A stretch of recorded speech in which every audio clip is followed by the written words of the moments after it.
پاک صلی اللہ علیہ وسلم کے ساتھ جو کچھ ابو جہل نے کیا حضور نے اس کا ذکر فرمایا فرعون بھی بڑا ظالم تھا، پر یہ جو میرا فرعون ہے یہ اس سے بھی سخت ہے۔ فرعون سے سخت کہا ابو جہل کو، لیکن جب اکرمہ بن ابو جہل نے کہا نا میں کلمہ پڑھنا چاہتا ہوں، ناراض نہ ہونا، ہم عزت نہیں دے پا رہے۔ جو 99 خوبیاں ہیں لوگوں کی وہ چھپ جاتی ہیں، پر ایک خامی ساری دنیا دیکھتی ہے۔ یہ ہمارے اندر کی وہ کمزوری ہے جس نے ہمارے علماء اور مشائخ اور بزرگوں تک کو معاشرے کے اندر بدنام کر دیا ہے۔ ہم نے وہ ایک خامی تو دیکھی اور اس شخص کی ساری زندگی کی خوبیاں چھوڑ دی۔ تیری نظر ایک خامی پہ گئی ہے، اس کا مطلب ہے تیرا اس مکھی سے تعلق ہے جو صرف گند پہ بیٹھتی ہے، پھول اسے نظر ہی نہیں آتا۔ ہماری ہر محفل میں جب کوتاہیاں ڈسکس ہوں گی تو پھر دنیا میں اچھا کون بچے گا؟ رسول کریم عزت دینے آئے، سنو اور یاد رکھو، اکرمہ بن ابو جہل کے بیٹے کلمہ پڑھنے آ رہے ہیں۔ میرے کریم رسول حضرت ابو بکر صدیق فرماتے ہیں میں اس دن اتنا رویا کہ میری داڑھی آنسوؤں سے بھر گئی۔ نبی کریم فرمانے لگے بھائی مجھے خبر ملی ہے کہ اکرمہ کلمہ پڑھنے آ رہا ہے، آؤ ذرا سارے بیٹھو میری بات سنو، حضور حکم کرے۔ تو محبوب نے فرمایا کوئی اس کے سامنے اس کے باپ کو گالی نہ دے، کوئی اس کے باپ کو اس کے سامنے برا کہہ کے نہ پکارے۔ کوئی یہاں ایک اور بات بھی کرنی بڑی ضروری سمجھتا ہوں، جو پکا بے ایمان کافر تھا، بے ایمان، جب حضور نے منع کر دیا کہ اس کے بیٹے کو تکلیف ہوتی ہے، جس کا کفر نص قطعی سے ثابت ہے، ان الذین کفروا سواء علیہم انذرتهم ام لم تنذرهم لا یؤمنون۔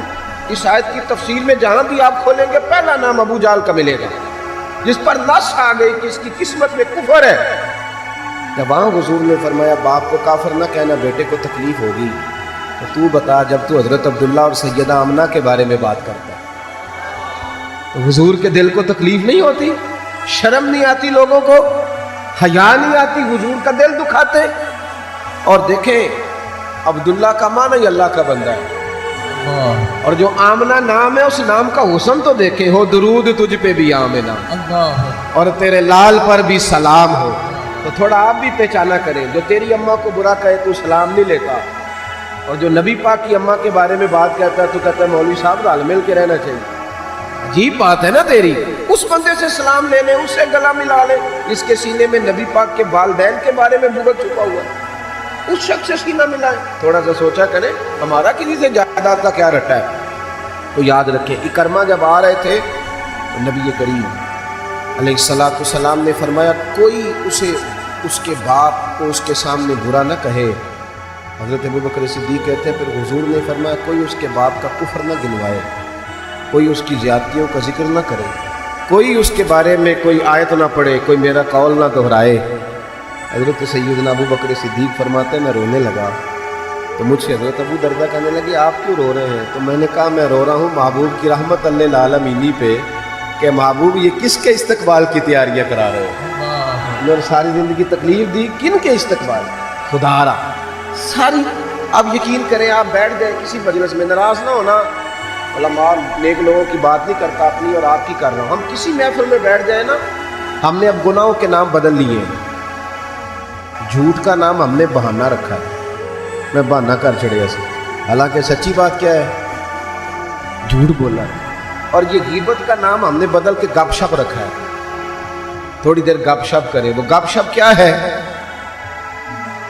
بڑے بڑے مذہبی لوگ میری طرح جبہ و دستار، وہ ساتھ والی اتنا اپنی جماعت کی تبلیغ کرنا ضروری نہیں سمجھتے جتنا ساتھ والی جماعت پہ تنقید کرنا ضروری سمجھتے۔ یوں لگ رہا ہے جیسے مقابلہ چل رہا ہے مذہبی لوگوں کا آپس میں، ہر آنے والے کو اور ہر ملنے والے کو اور ہر جس آدمی کا نام ہے اس کی کوئی نہ کوئی کوتاہی تلاش کر کے رکھنا ہمارا وتیرہ بن گیا ہے۔ اس مزاج کو بدلنا پڑے گا۔ جب یہ مزاج بدلے گا تو معاشرے میں حسن پیدا ہو۔ میری طرح جو آدمی بھی تھوڑا سا ممبر پہ بیٹھنے لگتا ہے وہ کہتا ہے میں ہی دین کا کام کر رہا ہوں، جو جماعت بھی کام شروع کرتی ہے کہتے ہیں صرف ہم نے کیا۔ بھئی تم نے کیا تو تم سے پہلے غیر مسلم تھے سارے، تمہیں کیسے پتا چلا یہ دین ہے؟ تھوڑا تھوڑا نرمی پیدا کریں، رویوں کو ٹھنڈا کریں۔ حضرت عمر بن عبدالعزیز گزر رہے تھے، لکڑی کے جوتے پہنے ہوئے تھے، ایک بوڑھے بابا جی سڑک کنارے سو رہے ہیں، حضرت کا پیر آ گیا، تو بابا جی اندھیرا تھا، جلدی سے اٹھے. جب بندہ اس طرح ہڑبڑا کے اٹھتا ہے نا اچانک فٹافٹ، تو وہ کچھ سخت بات ہی کرتا ہے.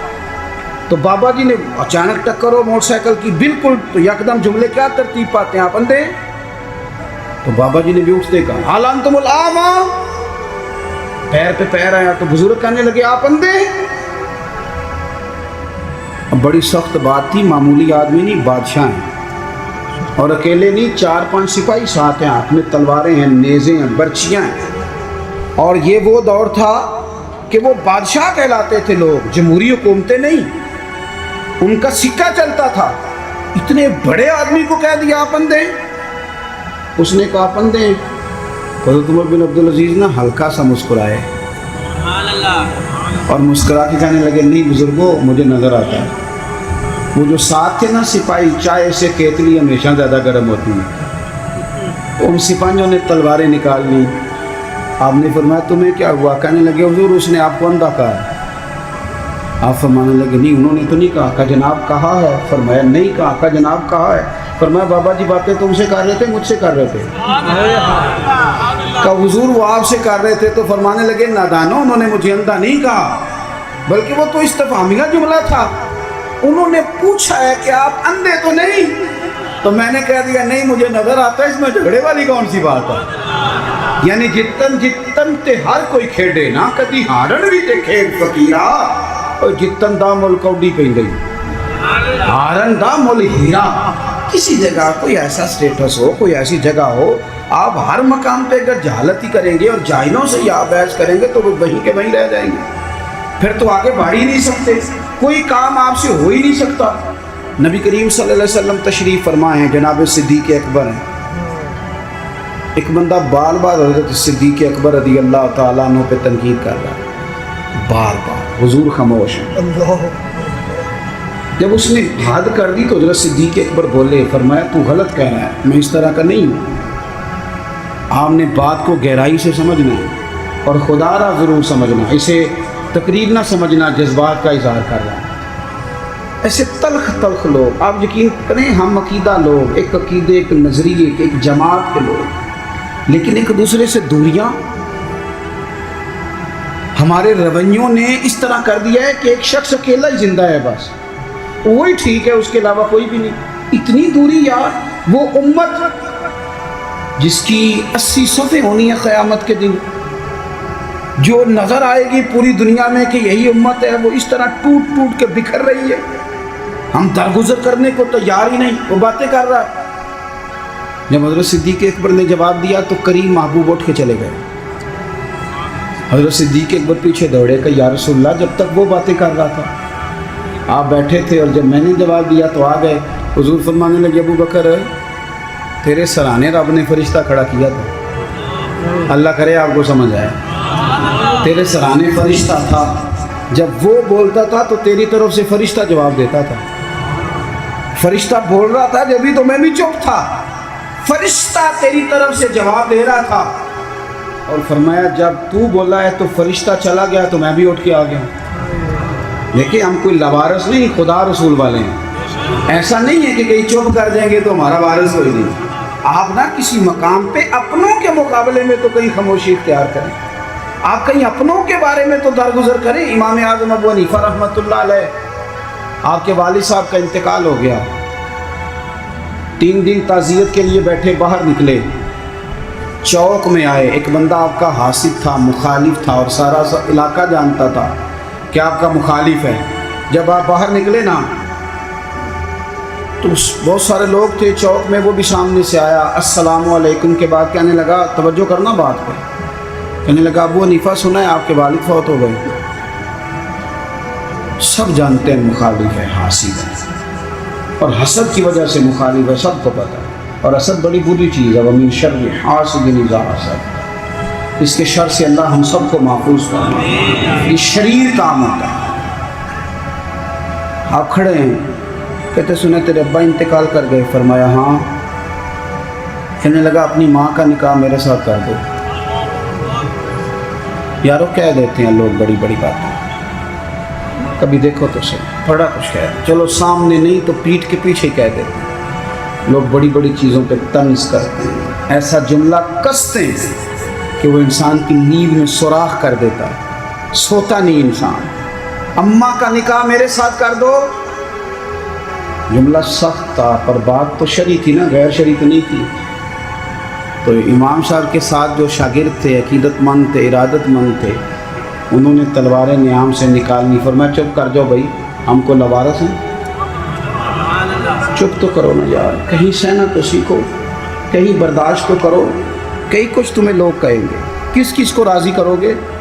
حضرت امام صاحب رحمۃ اللہ علیہ نے ساری ہمت سمیٹی، آنسو جو چمکے تو ان کو بھی دامن میں سمیٹ لیا، ہمت جمع کر کے کہنے لگے میاں تم نے کہا ہے میں اپنی ماں کا نکاح تیرے ساتھ کر لوں تو عدت گزر لینے دے، میں تیرا نام لے کے اماں سے بات کروں گا، اگر وہ تیرے ساتھ نکاح کرنا چاہے تو مجھے اعتراض کوئی نہیں۔ اوئے ہوئے ہوئے، دل دریا سمندروں ڈوبے، کون دلاں دیاں جانے، دل تو ٹوٹ گیا نا، بکھر کہہ دیتے ہیں یار کئی دفعہ، جس نے 40 سال بھی قرآن پڑھایا ہو، مسجد نے ڈیوٹی کی ہو، اس شخص کو بھی کئی دفعہ لوگ مسجد کے دروازے پہ کھڑے کر کے بات کر دیتے، بڑی تکلیف ہوتی، بڑی تکلیف ہوتی ہے بعض اوقات، بڑے بڑے لوگوں کو لوگ کہہ گزرتے۔ حضرت امام صاحب فرمانے لگے عدت بیت لینے دے، تیرا نام لے کے بات کروں گا، تیرے ساتھ نکاح کرنا چاہے تو مجھے اعتراض کوئی نہیں۔ یہ کہہ کے اپنے دوستوں کے بازو تھامے اگلے چوک میں گئے، وہ بندہ دھڑام سے زمین پہ گرا، اعتراض دھڑام سے گرا، روئی پرواز کر گئی۔ لوگ کہنے لگے حضور اسے کیا ہوا؟ آپ فرمانے لگے اس نے سمجھا تھا میں لوارث ہوں، اسے کچھ بھی نہیں ہوا، ابو حنیفہ کے صبر نے اس کی جان لے لی، میرے صبر نے جان لے لی، تیرا صبر کئی دفعہ جان لے لے گا، تیرا صبر، تیرا حوصلہ، تیری دلیری، آپ اپنی زندگی میں یہ کریں نا بھائی۔ کیا ماجرا ہے؟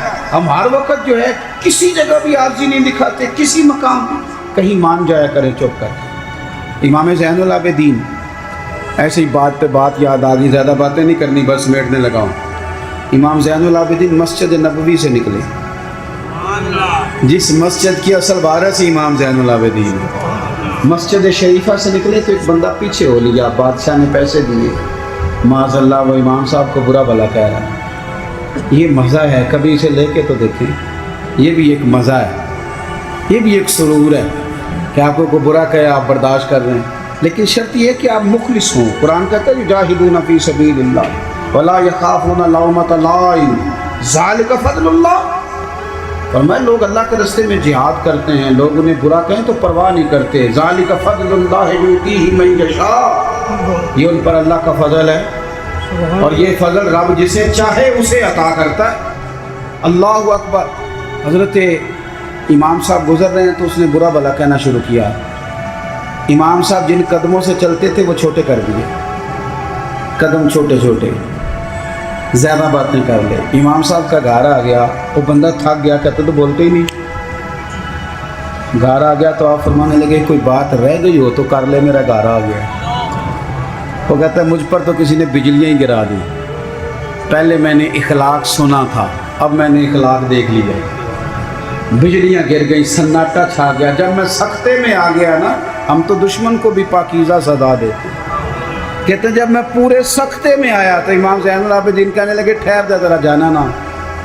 اندر تشریف لے گئے، ایک بوتل سرکے کی لائے، ایک شہد کی لائے، اور مجھے تھما کے نا، لمبی بات پھر بھی کوئی نہیں، میرے ہاتھ میں تھما کے کہنے لگے کہ لے جا، میرے دادا مولا علی نے فرمایا تھا پتر جو دروازے تک آئے اسے خالی نہیں بھیجا کرنا، کہ لے جا تیری مہربانی، تحفہ ہے رکھ لے۔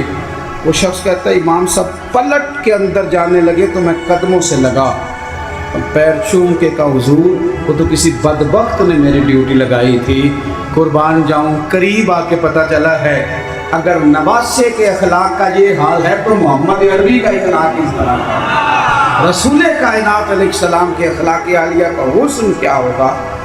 آخری بات یہ ہے کہ والذین یبیتون لربہم سجدا وقیاما، نری تقریریں نہیں، نری باتیں نہیں، رب کے بندے رات سجدے اور قیام میں گزار۔ آپ نہ لوگوں کو کتنے بھی دکھ بتائیں گے تو کمزور ہوتے جائیں گے، جتنا آپ لوگوں کے سامنے اپنی پریشانیوں کا ذکر کریں گے کمزور ہوں گے، اور جتنے دکھ مسلح پہ بیٹھ کے رب کو بتاؤ گے طاقتور ہوتے جاؤ گے، طاقتور ہوتے جاؤ گے۔ آپ نا جب رات کو بیٹھتے ہیں اور آپ کا مسلح آباد رہتا ہے، یہ موبائل یہ ساری چیزیں آپ کی جان چھوڑتی ہیں، اور صرف زیادہ نہیں، آدھے گھنٹے کے لیے 20 منٹ کے لیے چند نفل پڑھ کے تلاوت کر کے درود و سلام پڑھ کے جب ہاتھ اٹھاتے ہو نا، تو آپ کو اللہ روحانی قوت دیتا ہے۔ یہ جو سجدے کا نور ہوتا ہے یہ بندے کو طاقتور کرتا ہے۔